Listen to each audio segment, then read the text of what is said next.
From the moment Mark walked into the office, I knew something was about to change. I'm Anna, by the way. Just your average woman married to David for what feels like a lifetime, working a 9 to 5 job. But that day, when Mark, the new guy, stepped in, there was this electric charge in the air. Mark was charming, the kind of charming that made you forget your own name. He had this easy smile and a way of making you feel like you were the only person in the room. And when he talked to me, it wasn't just casual office chat. There was something more, something like a spark. We started these little flirtations. A lingering look here, a half-whispered joke there. It was harmless, I told myself. Just a bit of fun. David, my husband, he was always so busy with his own work, and we'd fallen into this routine that was so predictable, so mundane. One Tuesday, Mark suggested we grab lunch together, just the two of us. It was supposed to be a quick bite at the cafe down the street from our office, but it turned into this long, drawn-out meal where we talked about everything and nothing. I laughed more in that hour than I had in months. The attraction to Mark was undeniable. I'd catch myself thinking about him at the oddest moments, while making dinner during meetings, even when David and I were watching TV. I knew it was wrong, but it felt like a fire had been lit inside me, and I didn't know how to put it out. David never suspected a thing. I became an expert at lying, telling him I had to work late when really I was sneaking out to meet Mark. It was thrilling in a way, sneaking around, the secrecy of it all. Each lie I told David, each secret meeting with Mark, it was like I was stepping further away from my old life, my old self. And that's how it began. A series of choices that seemed so insignificant at the time, but would later unravel everything I thought I knew about life, love, and loyalty. The day I crossed the line with Mark, my whole world turned upside down. I'm Anna, and let me tell you, there's nothing quite like the thrill mixed with the terror of doing something you know you shouldn't. It was a Wednesday, the kind of day you'd never expect life-changing events to happen. But there we were, Mark and I, in his apartment, crossing boundaries I'd never thought I'd cross. It happened so fast. One minute we were laughing over a shared joke, and the next, we were entangled in each other's arms, lost in a passion I'd forgotten existed. The guilt was there, nagging at the back of my mind, but it was drowned out by the sheer excitement of the moment. It was wrong, but it felt so right. After that day, everything changed. I found myself pulling away from David, my husband. Our conversations became short, our interactions routine and devoid of any real connection. I was living a double life, and with each passing day, the distance between David and I grew wider and wider. Mark and I, we were like two people caught in a whirlwind. We started planning a romantic getaway, a weekend at a cozy little cabin in the world. We talked about it in hushed tones, our plans laced with excitement and secrecy. But in the office, whispers started. I could feel the eyes on me, the questioning glances. Our colleagues, they weren't fools. They noticed the long lunches, the shared smiles, the way we seemed to always find reasons to be near each other. The air was thick with suspicion, and I knew it was only a matter of time before rumors started swirling. It was a game of cat and mouse, each day a dance of keeping our secret while the walls of our deception seemed to close in on us. We were playing with fire, and deep down, I knew that eventually, we were going to get burned. All right, Anna, focus, I muttered to myself as I packed my bag for the weekend. This wasn't just any weekend, it was the weekend, the romantic getaway with Mark. The thrill of anticipation was almost tangible, like electricity in the air. We drove off to this secluded cabin nestled in the heart of the woods, the kind of place where you could scream and no one would hear you. Not that we were planning on screaming, but you get the picture. Mark was all charm and smiles, his hand finding mine as we drove further away from the life I knew. That cabin, oh, it was something out of a storybook. Cozy, intimate, and miles away from civilization. As the weekend unfolded, something inside me shifted. It was no longer just a fling with Mark. I was falling for him, hard. The way he looked at me, the way he made me feel alive, it was intoxicating. But reality has a way of crashing down on you, and mine came in the form of a confrontation with my closest friend, Jenna. She'd figured it out somehow. Jenna, with her no-nonsense attitude, cornered me as soon as I was back. Anna, what the hell are you doing? She demanded, her eyes burning holes into mine. Everyone knows, Anna, you're not being as slick as you think. I was taken aback, my heart racing. I don't know what you're talking about, Jenna. I lied, trying to sound convincing. But who was I kidding? Jenna knew me better than that. Don't insult my intelligence, she snapped. You and Mark, it's obvious. You're risking everything, Anna. Your marriage, your job. Her words stung, but I was too deep in to admit anything, even to myself. You're imagining things, I said with a forced laugh. Mark and I are just friends, you know how it is at work. But Jenna wasn't buying it. Friends don't look at each other like that. Friends don't disappear on secret weekends together. I thought you were smarter than this, Anna. I felt cornered, trapped. So, I did what I'd become so good at. I denied everything. You're wrong, Jenna. There's nothing going on. My voice was firm, but inside I was crumbling. Jenna shook her head, clearly not convinced. Fine, live in your fantasy world. But remember, lies have a way of catching up to you. And when they do, don't expect me to be there to pick up the pieces. With that, she left, leaving me alone with my tangled web of lies and justifications. I knew deep down that Jenna was right, but I wasn't ready to face that truth. Not yet. Life's a gamble, I used to tell myself, but little did I know how much I'd be betting on this forbidden game. I'm Anna, and I was about to spin the wheel of fortune, or more like misfortune, with Mark. It started with a gift, a dangerously thoughtful one. Mark handed me a small, elegantly wrapped box. My hands trembled as I unwrapped it, revealing a stunning, expensive necklace. It was beautiful, far too lavish for a mere friend. Mark, I can't accept this, I whispered. But my voice was weak, betraying my words. Nonsense, he replied with that devil-may-care smile. I saw it and thought of you. His touch as he helped me put it on sent shivers down my spine. That necklace wasn't just a piece of jewelry, it was a symbol, a tether that pulled me further away from my reality. Meanwhile, my husband David, he wasn't blind. He'd started to pick up on the subtle changes. The late nights, my distracted demeanor, the unexplained expenses. I could see the suspicion in his eyes, the unasked questions. He'd find excuses to check in on me, his voice laced with a concern that was more about seeking truth than my well-being. One day, Mark and I threw caution to the wind. We met up in a busy downtown cafe, a public setting where anyone could see us. The thrill was exhilarating. We laughed and chatted like we didn't have a care in the world, but the danger of being seen added an edge to our rendezvous. As we sat there, lost in our bubble, I noticed a couple from work across the street. My heart stopped. Had they seen us? I glanced at Mark, signaling with my eyes. We quickly paid the bill and left separately, but the fear of being caught lingered like a bad aftertaste. I returned home that evening to find David sitting in the living room, an unreadable expression on his face. We need to talk, he said, his voice steady but his eyes betraying a storm of emotions. Anna, we need to talk. That's how it began, the confrontation that would change everything. David's voice was calm, but his eyes, they were like storm clouds, dark and brooding. I braced myself, my heart pounding like a drum in my chest. About what? I asked, trying to sound nonchalant, but inside, I was a mess. The walls of the life I had built were closing in on me. David took a deep breath. I know something's going on, Anna. You can't hide it from me. Who is he? His words cut through the air like a knife. I was cornered, but I wasn't ready to give in. You're being ridiculous. I snapped, my voice a blend of fear and defiance. There's no one else. David wasn't convinced. He pressed on, his suspicions laid bare, but I stood my ground. Deny, deny, deny. That was my mantra. The truth was too dangerous, too damaging. Later that night, as David lay asleep, I lay awake, staring at the ceiling. The confrontation had shaken me.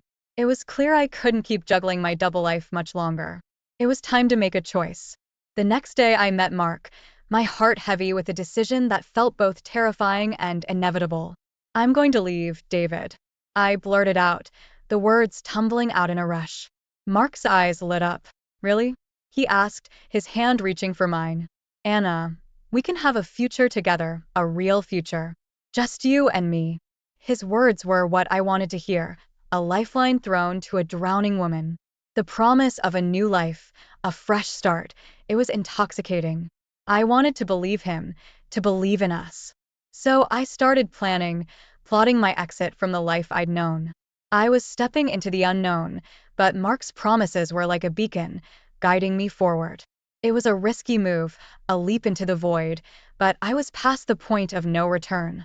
I never imagined I'd be that person, the one who pours out their heart to a coworker in a moment of desperation. But there I was, sitting across from Lisa, a colleague I'd come to trust, spilling the beans about my plans to leave David for Mark. Lisa's eyes were wide with shock. Are you sure about this, Anna? She asked, her voice tinged with concern. I could tell she was trying to be supportive, but her disbelief was as clear as day. Yeah, I'm sure, I replied, trying to sound more confident than I felt. Mark and we have something special. It's worth the risk. But even as I said it, a tiny voice in my head whispered doubts. Later that week, those doubts grew louder. I was at work, doing my best to act normal when I heard it. Mark's voice, flirting with a younger colleague. The same charming lines he used on me, now being dished out to someone else. I felt like I'd been punched in the gut. I hid behind a file cabinet, eavesdropping, my heart sinking with every word I heard. This wasn't happening. It couldn't be. Mark loved me. He'd said so himself. He was planning a future with me, not her. But there it was. The undeniable truth, playing out right in front of me. I felt a rush of emotions. Anger, betrayal, hurt. But I pushed them down. I couldn't afford to fall apart. Not now. I had to be strong, to stick to the plan. So I did what I'd become so good at. I denied the doubts, silenced the voice in my head that screamed at me to see the truth. Mark loved me, I told myself. This was just a harmless flirtation, nothing more. I clung to that belief, desperate to believe that everything was going to work out, that Mark and I were meant to be. I had to, because the alternative, facing the reality of what I was doing, was too painful to bear. David, we need to talk. That's how I started the conversation that would end my marriage. My voice was steady, but inside, I was a mess. I'm Anna, and I was about to turn my life upside down. David looked up from his book, his eyes meeting mine. What's wrong, Anna? He asked, concerned, etching his features. I took a deep breath, the words feeling like lead on my tongue. I want a divorce. I blurted out, the finality of the statement hanging in the air like a dark cloud. For a moment, David just stared at me, his expression unreadable. Then the storm broke. Why, Anna? Why are you doing this? His voice was a mix of confusion, pain, and disbelief. I had rehearsed this moment 1,000 times in my head. But now, faced with David's heartbreak, my rehearsed lines felt hollow. I'm not happy, David. I haven't been happy for a long time, I said, avoiding his gaze. David's face crumpled, his heartbreak palpable. Is there someone else? He asked, his voice barely above a whisper. I couldn't bring myself to admit the truth, to add more pain to his already broken heart. No, it's not about someone else. It's about me needing a change. Elite. We talked, or rather, I talked, and David listened. He was heartbroken, but in the end, he agreed to the divorce. There was no yelling, no fighting. Just a quiet, devastating acceptance. The following weeks were a blur. I found an apartment and started packing up my life piece by piece. Each item I packed felt like a piece of my past being sealed away. The day I moved out was surreal. David helped me load my boxes into the car, the silence between us louder than any words we could have spoken. When it was time to leave, I looked back at the home we'd built together. David standing in the doorway. My heart ached. I drove away, leaving behind the life I had known, stepping into a new, uncertain future. It was the hardest thing I'd ever done, but there was no turning back now. Starting a new life with Mark felt like stepping into a dream, but even dreams have their dark corners. I'm Anna, and I was about to learn that some dreams can quickly turn into nightmares. The first weeks with Mark were like a honeymoon phase. We were wrapped up in our own little world, blissfully ignorant of the storm that was brewing on the horizon. Every morning, waking up next to him felt like a new adventure, a chance to explore this thrilling new chapter of my life. We spent our days exploring the city, trying out new restaurants, and enjoying each other's company. The nights were even better, filled with passion and whispers of love and promises for the future. It was everything I'd hoped for, everything I thought I wanted. But as the weeks passed, the initial euphoria started to fade, giving way to the reality of our situation. The things about Mark that I'd once found charming began to grate on me. His casual attitude towards money, his tendency to prioritize his needs over mine, the way he dismissed my concerns with the waves of his hand. Tension started to build, slowly at first, then all at once. We began to argue over little things: who forgot to buy groceries, who left the bathroom light on, why we were spending yet another night in front of the TV. The arguments were petty, but they revealed the cracks in the foundation of our relationship. I started to feel a strain, a tension that I couldn't shake off. The reality of living with Mark, away from the safety and stability of my old life, was beginning to sink in. It wasn't just a fun fling anymore, it was real life, and it was far more complicated than I had anticipated. The blissful bubble we had been living in started to burst, revealing the harsh truth that maybe, just maybe, I had made a mistake. But I wasn't ready to admit that, not even to myself.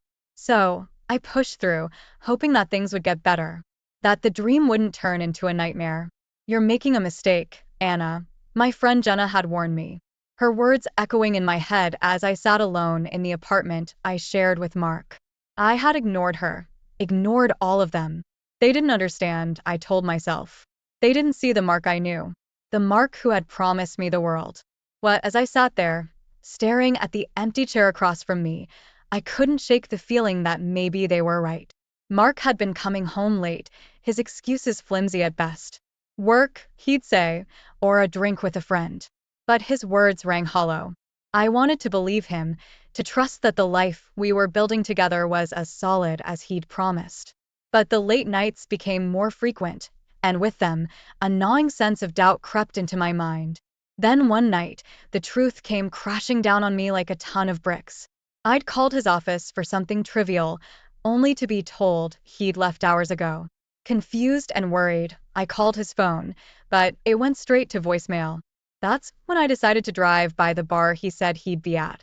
There he was, but not alone. He was with her, a younger woman, laughing and touching in a way that left no room for doubt. My heart shattered into a million pieces right there in the parking lot. I wanted to storm in, to confront him, but my body wouldn't move. I was frozen, the painful realization of his infidelity cutting through me like a knife. I drove back home in a daze, each mile a reminder of the lies, the betrayal. I walked into our apartment, a place that had once felt like a haven, now a prison of broken promises. The walls seemed to close in on me, each picture, each piece of furniture, a reminder of the life I had gambled away. I spent the night awake, every moment with Mark replaying in my mind, each memory now tainted with the stain of his betrayal. I had ignored my friends, ignored the signs, blinded by love or maybe just the illusion of it. As the sun rose, so did a new realization within me. I had been living a lie, a fantasy built on the fragile foundation of Mark's promises. The truth was harsh, unyielding, and in its light, I could no longer ignore the reality of what my life had become. The moment I confronted Mark, it was like facing a stranger. His once warm eyes were cold, distant, as if I was nothing more than an inconvenience. "Anna, this isn't what it looks like," he started, but the lies tasted bitter in my mouth.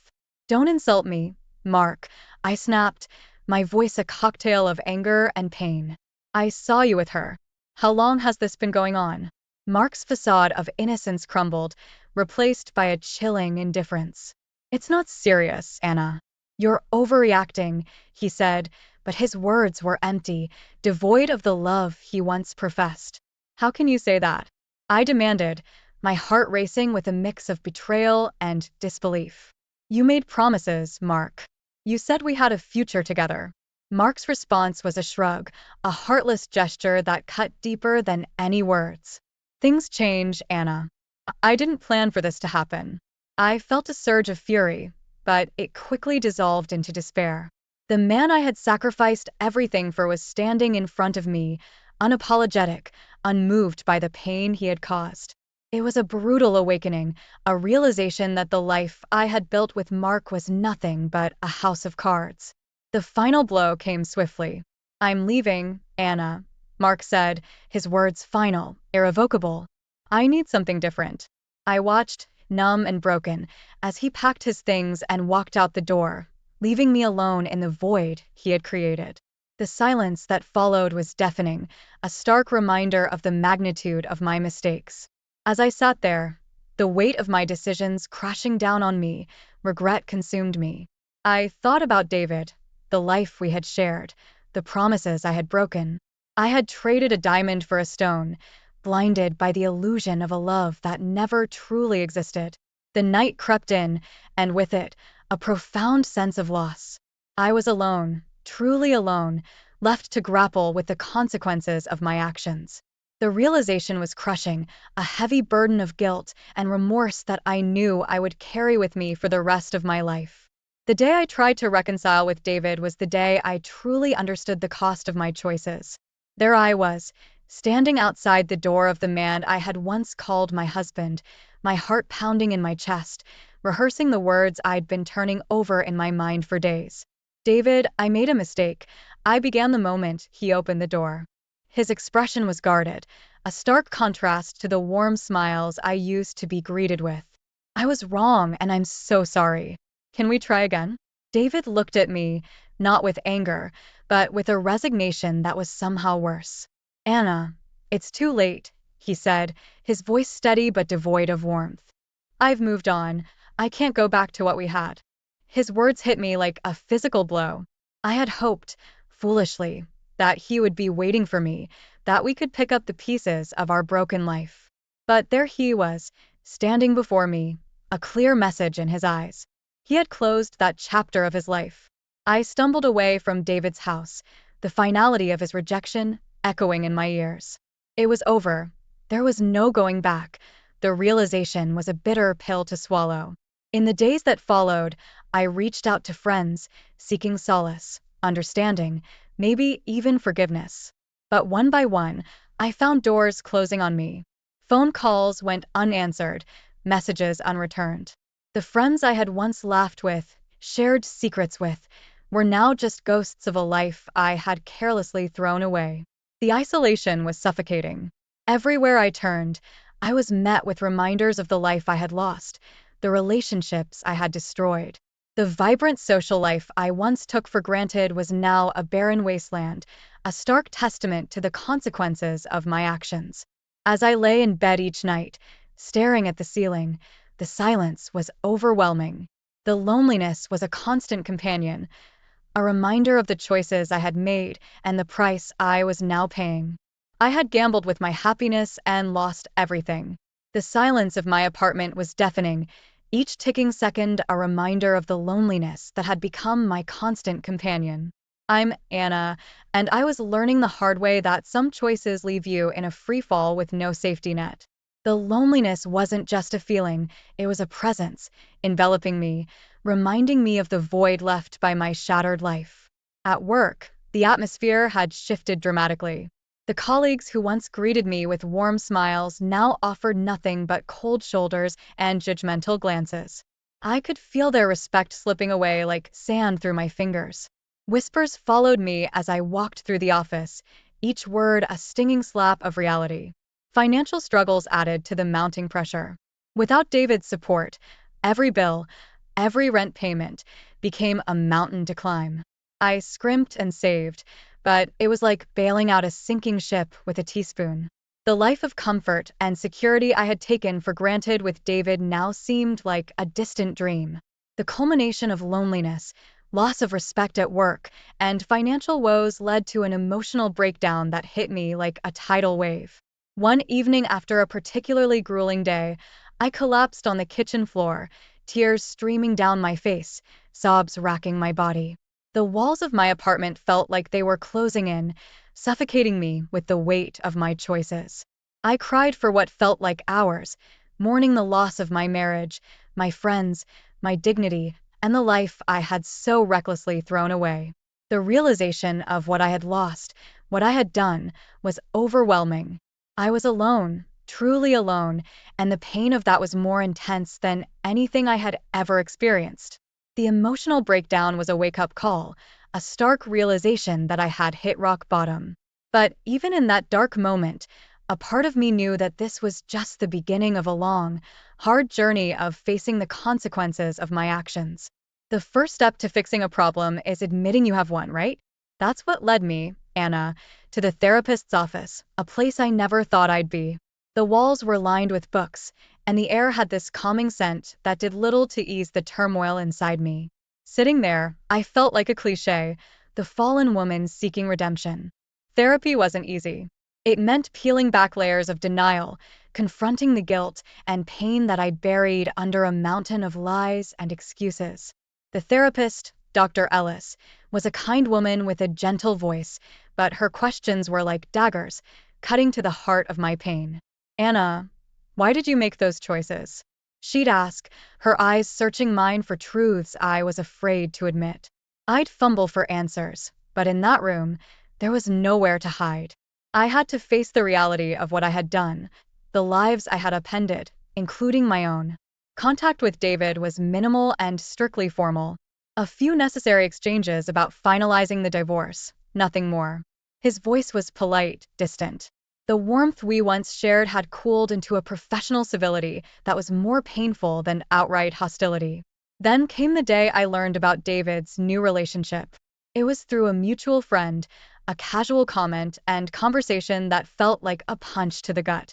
David seems happy, she said. He's seeing someone new. Those words echoed in my head long after the conversation ended. David, my David, had moved on. He was happy without me.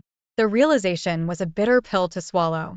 Part of me was glad for him, but another part, a darker, more selfish part, felt a pang of jealousy, a sense of loss that went beyond the end of our marriage. Therapy sessions became my lifeline, the one place where I could unravel the tangled mess of my emotions. Dr. Ellis helped me navigate through the murky waters of regret and self-forgiveness. It was a slow, often painful process, but with each session I felt a little more of the weight lifting off my shoulders. I was learning to accept the consequences of my actions, to understand that healing was a journey, not a destination. The road ahead was long and uncertain, but for the first time in a long time I felt a flicker of hope, a sense that maybe, just maybe, I could find a way to make things right. The morning sun broke through the curtains, casting a golden glow across the room. It was a new day, a symbol of the new life I was trying to build. I'm Anna, and I was standing at the crossroads of my life, fully aware of the consequences of my actions. As I brewed my coffee, the silence of the apartment was a stark reminder of the solitude that was now my constant companion. Gone were the days of waking up to David's smile or the excitement of sneaking off to see Mark. What I had now was a chance to start over, to rebuild from the ashes of the life I'd burned down. The job was my first step towards this new beginning. I returned to the office determined to face the whispers and sideways glances. It wasn't easy. The air was thick with unspoken judgments, but I held my head high, focusing on my work, proving to my colleagues and to myself that I was more than my mistakes. Finding a new place to live was another challenge. Budget constraints meant downsizing, trading the comforts I was used to for a modest one-bedroom apartment. Each box I unpacked was a mix of nostalgia and a painful reminder of what I had lost. But it was also a step towards independence, towards creating a space that was mine and mine alone. Therapy continued to be a refuge, a place to untangle the complex emotions that swirled inside me. Dr. Ellis guided me through the process, helping me to understand the why behind my actions, to learn from them, and, most importantly, to forgive myself. It was a slow process, each session peeling back another layer of pain and regret. I also started to reach out to mend bridges I had burned. I called old friends, sent emails, apologizing, explaining, and asking for forgiveness. The responses were mixed. Some doors remained closed, but others opened tentatively, giving me a glimpse of hope. Physical exercise became an outlet for the pent-up emotions. I started jogging every morning, feeling the burn in my lungs, the pounding of my heart, a physical manifestation of my inner turmoil. With each stride, I felt a little of the weight lifting, a sense of clarity emerging from the fog of my past decisions. Slowly, I was taking steps towards healing, towards a new version of myself. It was not the life I had imagined, but it was a life I was determined to make the best of. The journey was just beginning, and I knew there would be more obstacles ahead. But for the first time in a long while, this video and all of its contents, including any opinions expressed by the narrator, are strictly for entertainment purposes only and is not intended in any way as a substitute for professional services and consultation from a licensed therapist, doctor, attorney, or other licensed professional service provider. Each person must make their own life decisions, and those decisions are theirs. Welcome back to Find Your Alpha. I'm back at you this week with another terrific video story, and you can see the title right on your screen. Cheating girlfriend became obsessed with me after I broke up with her. And this is a story about a young woman. She's been with her boyfriend for like 4 years. They've been getting along great. They both have great careers. And then one week, she goes off on a business trip, and let's just say she gets carried away with one of her coworkers. And guess what? Her boyfriend ends up finding out. So in this story, we're going to see how he handled the situation once he did find out. So let's get into it. And her boyfriend starts out, and he says, I came here to post my story to help clear my head and to figure out my next steps. In summary, my girlfriend of nearly 4 years had a one-night stand with a guy while on a business trip. I was aware of this through a yet unknown source and broke up with her that same day. Ever since then, she has been stalking my every move. And I have to admit, I'm getting a little concerned for my safety. We are both in our late 20s and were introduced through a mutual friend. We clicked and started dating after exchanging texts and talking a few times on the phone. We shared many of the same interests, and there was instant chemistry between us. We dated casually for a little over 2 months before we both realized we were in love and officially declared ourselves a couple. Now, mister, let me just tell you something. You are not in love. You were in lust after 2 months. There's no way you were in love. She works for a national company whose name everyone would recognize. And I work as a double E engineer for a company that produces manufacturing equipment. I'm purposely not giving specifics to maintain our privacy. We both earn good incomes and have great benefits. Even though we had been a couple for so long, we chose to live separately. Now, that is smart. You're going to find out here they were not engaged. They were just talking about getting married someday, potentially. So, unless you are engaged and you're getting close to the wedding, I don't think it's a good idea for couples to be living together. This was due to our offices being located on opposite sides of the city. Her apartment is about 10 minutes from her office, and my place is in the same development as my office. It's so close that I normally walk or bike to work and go home for lunch every day. While our apartments are miles apart, the drive takes less than 30 minutes during non-rush hour traffic. This enables us to spend a lot of time together, even during the week. On the weekends, she's either at my place or I'm at hers. Our respective families loved us, and we were on an eventual track to holy matrimony. If this all sounds good, it was until suddenly it wasn't. I still can't believe what happened and how the deepest, most loving relationship of my life came to an abrupt end. Late last month, my ex and a group of employees from her office went to Dallas for an industry trade show. She attended events like this a few times a year and had been to this one before, so this was nothing out of the ordinary. While she was away like this, she'd always call me every night, and we'd talk until it was time to turn in. On this trip, she did the same except on the final night. On that night, all the employees went out to dinner at a nice restaurant. Nothing eventful happened at the dinner. However, after dinner, the festivities carried over and they all went out for drinks on their own dime. She called me as she was walking to the bar, and we talked for nearly 20 minutes until she joined her coworkers at the establishment. I told her to have fun, and I'd talk to her tomorrow. To make a long story short, my ex ended up in a hotel room with a guy that night and gave him a blank, and you all know what that blank is. They may have gotten away with it, however, the guy foolishly recorded the act on his cell phone, and the video was sent to me anonymously 2 weeks later.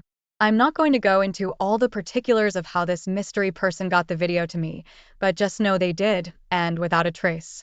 That evening, I drove to my girlfriend's apartment as we had planned, but instead of going there to enjoy dinner and a romantic evening, I confronted her with the video. Her reaction was not what I expected. When I played the video, she just watched without saying anything with her eyes glaring at the screen. After about a minute, I stopped the video and asked her if she had anything to say. Without looking at me, she just solemnly shook her head no while staring forward. With that, I got up and walked calmly out the door. Before leaving, I looked back and she was still sitting emotionless in the same position. There were no tears, no eye contact, no words spoken, and no attempt to stop me from leaving. It was like when she saw the video, she became totally zoned out. So the reason why she zoned out is because you caught her flat-footed. You surprised her with that video, she wasn't expecting it, and she didn't have an excuse for you. So instead of saying something, she just froze in her tracks. As I made the drive back to my place, I felt eerily calm, replaying in my mind what just happened. Like I said, it was surreal. Like this was a dream that I'd eventually wake up from. I actually slapped my face and pinched my arms a few times to make sure I wasn't dreaming. I went home, had a light meal, and sat out on my balcony sipping a bourbon, reliving the past 4 years. Well, I'm glad he's sipping the bourbon instead of downing the bourbon. At around 10, I got a call from my ex's mother asking if I had seen her. I told her yes, advising I had been with her earlier in the evening. Her mother sounded relieved as she told me she had been trying to reach her, but she wasn't answering. Since she would eventually find out anyway, I decided to inform her mother that we had broken up. Hearing this, she became upset and asked why. I told her out of respect I'd let her daughter explain this to her. Judging by the way she responded, I think she realized her daughter had done something inappropriate as she didn't press me further. She instead told me she was going over to her place and that she'd call me when she got there. I told her that wasn't necessary as we were no longer together. I then thanked her for treating me so well and told her I was going to miss her and her husband. My ex's parents are good people, and I had grown close to them over the past few years. What I said came from the heart, and I got a little choked up. She also became emotional and told me this wasn't goodbye and that we'd talk again soon, but deep inside I knew our relationship would never be the same. While I may appear strong and unfazed by this, I assure you I've had plenty of weak moments since finding out. It's just that I've done all my crying and screaming when I'm home alone or driving in my car. That is very smart. That's where you want to show emotion. You want to work that out when you're by yourself, not in front of people. Throughout it all, I've not missed one day of work and have also managed to keep a regular schedule at the gym. Doing so has helped me stay focused on the future, and again I gave him a thumbs up for that because that's what you need to do. Keep yourself in shape. Don't drink. Don't go out and party and do things like that to try to drown your sorrows. What you need to do is focus on improving yourself, and it looks like he's doing that. Before anyone asks, let me be clear. There's no way I'd ever stay with someone who has been unfaithful. This has always been something I felt strongly about, and my girlfriend knew this. That's good, because you need to lay that out right up front. If you're going to get into a relationship with someone, you need to have that talk to say, hey, listen, if you ever stray, guess what? Our relationship will end immediately. He says, funny thing is, she told me this was how she felt as well. Obviously, her sentiment had changed sometime during the past 4 years, and she just didn't bother to tell me. Jumping ahead to the day before yesterday, I got another call from my girlfriend's mother. This time she asked if I'd be willing to meet with her daughter to let her explain what occurred and to give her some sort of closure. I told her I wouldn't meet with her, but out of respect, I would be willing to have a call with her, provided I could record the conversation. Again, that's smart. Don't get into a situation where you're alone with the person who cheated on you, because you don't know what she's going to do in that situation, and if you're going to have a conversation with her, always record it. Get their approval to do so first, and if they refuse, just say, okay, I'm not going to meet with you. We're not going to speak. That's how you need to handle those kind of situations. She thanked me and said she would have her call me. Keep in mind, since the day I broke up with my ex, she's not once tried to call me or text me. When I mentioned this to her mother, she told me she believes her daughter has had a mental breakdown. She said she's not been back to work since our breakup and hasn't been leaving her apartment. Several hours passed, and I eventually went to bed. At a little past midnight, after I had just fallen asleep, I got a call from my ex. I groggily answered and said hello. She said hi, and I stayed silent. After about 30 seconds of dead air, I asked her why she called. She spoke up and said she just wanted to tell me she was sorry. I said, okay, I forgive you. She again went silent, likely being surprised by my response and not knowing what to say in return. Yeah, because she really probably expected that you were going to give her a peace of mind, and what you did there was very smart because you totally deflated the situation. You say, okay, I forgive you, I'm moving on, and that's it. I asked if there was anything else, and she said she wanted to explain what happened that night, so I have a better understanding of the situation. I told her that was not necessary, as the video told me everything I needed to know. After I said this, she started crying and told me I didn't have the full story. She said she knows the situation looked really bad, but she could explain what happened. You know what, if I was him, I would let her explain this, because I'd like to hear how she could try to explain herself out of that one. Now, unless she was going to tell me that was her evil twin in the video, there was no way she was getting out of this, and I let her know that. I also told her there were no degrees to infidelity that were acceptable to me, and unless she tells me she was forced to do what I saw her doing, her explanation wasn't going to change anything. Before she could answer, I told her from what I saw in the video, she wasn't forced to do anything. From all appearances, it looked like she was the one who was driving the encounter. After I said this, she blurted out that it was a stupid lapse in judgment, and she is so sorry. She said it happened because they were both drunk. When all else fails, they blame it on the alcohol. While what she said was completely ridiculous, it was partially true. The guy in the video was drunk off his feet, but she definitely wasn't. He was slurring his words and lost his balance several times throughout the video, while she appeared to be in full control of her faculty. I pointed this out to her, and she insisted that wasn't true. She said she was drunk and had a terrible hangover the next day. By this time, I started to get agitated, so before I blew up, I told her I had heard enough and ended the call.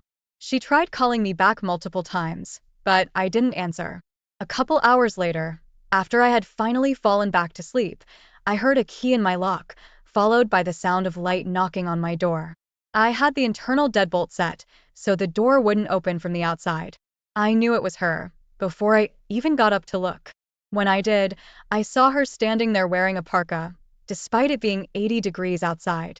I didn't answer, and she stayed out there knocking for a good 15 minutes, before walking back to her car.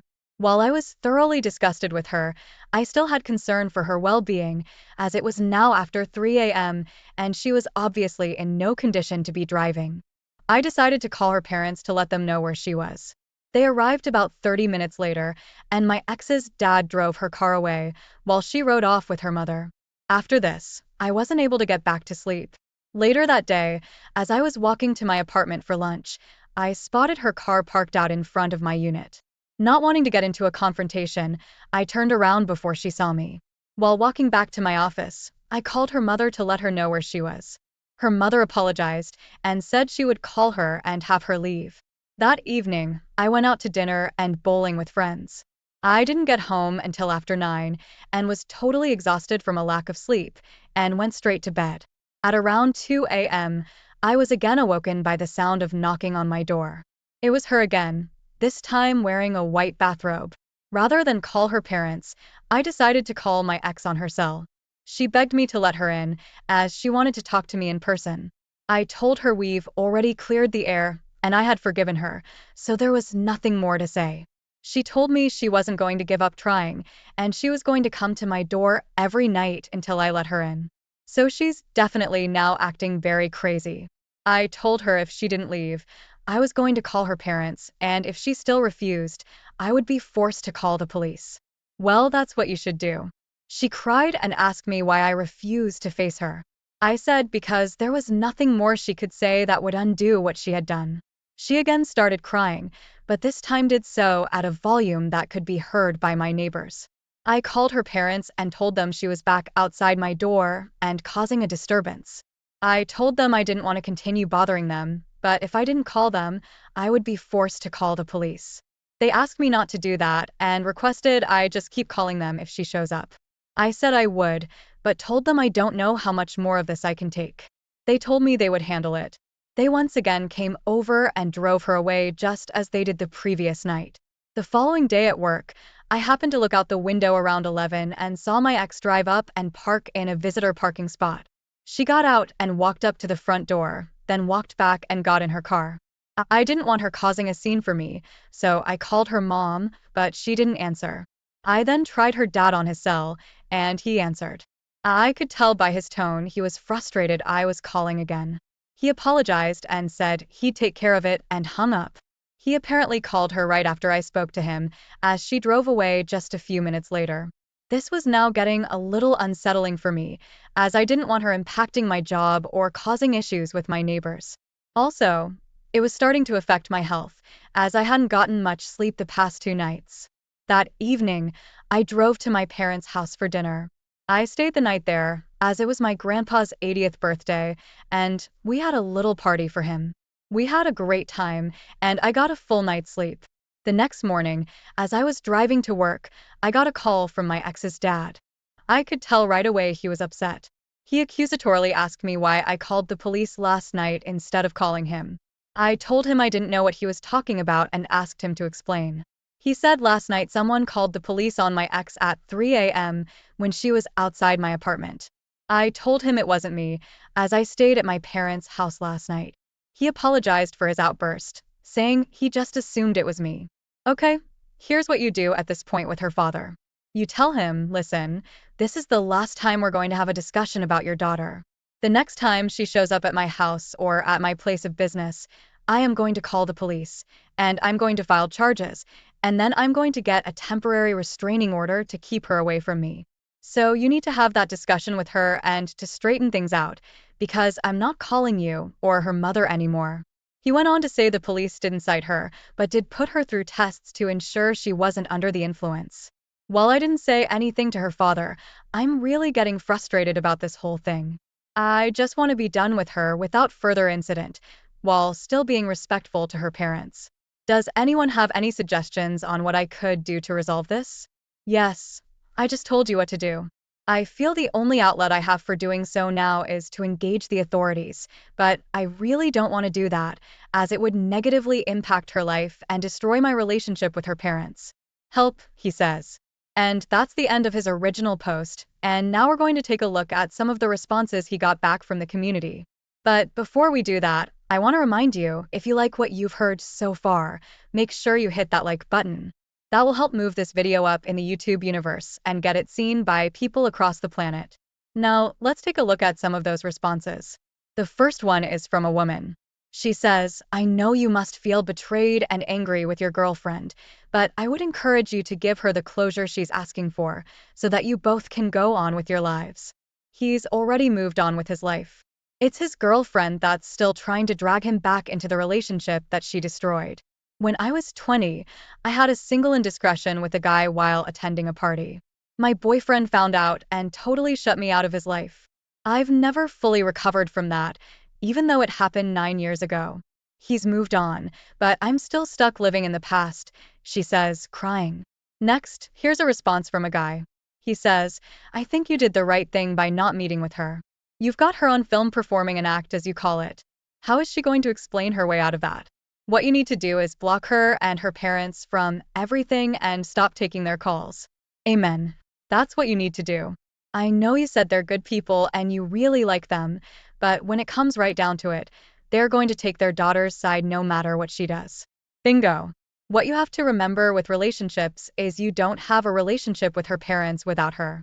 Your relationship with her is over. Your relationship with them is over. Next up, we have another response from a woman. She says, "From your description, it sounds like you had a great relationship before this happened. For years is a long time to be with someone to have it end so suddenly.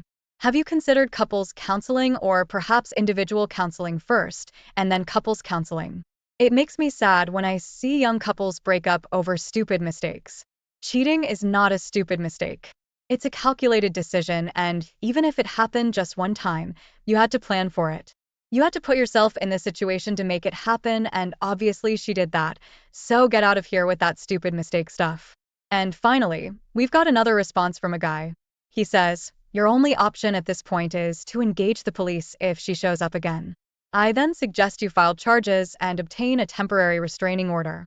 I've unfortunately encountered too many situations like this in my line of work. I've seen plenty of times where a woman ends up flipping the script on the guy, accusing him of something in a last-ditch effort to hold on to him, or worse yet, causing him physical harm. Don't become a victim, and that's good advice from this guy here. That's a look at some of the responses he got, and now we're going to take a look at his final update, which came 53 days later, so a little over 7 weeks from his original post. He says, "I'm back to give an update on the situation with me and my ex. I'd first like to thank those of you who responded to my original post. Your comments were both eye-opening and useful, and some were downright hilarious. I'll first start off and let you know that thankfully I've not had any further contact with my ex or her parents since my post. Now that's surprising because this is 53 days later, and they've not been back in touch with him. I think her parents must have convinced her to stop pursuing me and focus on getting her life back on track. Since my first post, I've learned new information that is both baffling and mysterious. A few weeks after my last post, I got a call from the mutual friend who first introduced us. I hadn't seen or spoken to her in several months, as she has been traveling a lot for work. She called me because she ran into my ex at the drugstore, and she told her we had broken up. She called me to touch base and to see how I was doing. During our conversation, she let me know that my ex told her the guy she was with that night was a coworker at her company. While it doesn't make a difference, it was interesting to find out who the guy was, as up to this point I didn't know. The friend also let me know my ex was back to work and that the guy was no longer with the company. He was apparently let go for his actions, or I guess he could have resigned. Again, learning this was interesting, but it didn't matter anymore as I had moved on. The one thing that did concern me was my ex told her nothing was going to stop her from getting me back. Then last week, I received additional information from a surprising source. On Monday, I was contacted via Facebook by the wife of the guy in the video. She requested to speak to me as she had something important to tell me. I really didn't want to get involved, so I didn't respond for several days, but then she messaged me again stating it was urgent and she really needed to speak to me. When I called her at the number she provided, she proceeded to tell me that my girlfriend had an affair with her husband and she wanted me to know. I told her I already knew and that we were no longer together. She asked how I found out, and I told her I got a video sent to me anonymously showing them together. Turns out, so did she. She said she's been trying to find out who sent the video ever since. She feels strongly that it came from someone at the company, possibly an employee in HR or security, who had access to the data on her husband's company-issued employee phone. She said at the company she works for, they back up all text, pictures, and videos from employee phones to the cloud, then scans them for possible code of conduct violations. Now this is an important point this woman makes here because a lot of people don't realize this who have company-issued phones. I would never use a company phone to conduct personal business, especially things like videos and pictures and text, unless you're comfortable with having what you're doing be seen by your company. He goes on, he says she said she believes this is how the video was discovered. She told me her husband was not only a cheater, but a total dumb F for using his company phone to record the video. Regardless of who sent the video to us, we are both very grateful for this person risking their job and a possible lawsuit by getting it to us. I'd love to find out who the person was, but likely never will. His wife told me after she found out she kicked her husband out and is in the process of filing for divorce. She said even though she has a good job, she's going to take him for everything he has as they have a 9-year-old daughter. She also told me she is on a crusade to get my ex fired from her job and has threatened to sue the company for discrimination since they fired her husband from his manager's job. So her husband was a manager, and that's probably how they justified firing him and not her. She asked if I'd be willing to join her to get a little payback on my ex. I told her I wasn't interested, explaining I had moved on and wish my ex well. She understood but told me she's not going to drop this as she wants to do what's best for her and their daughter.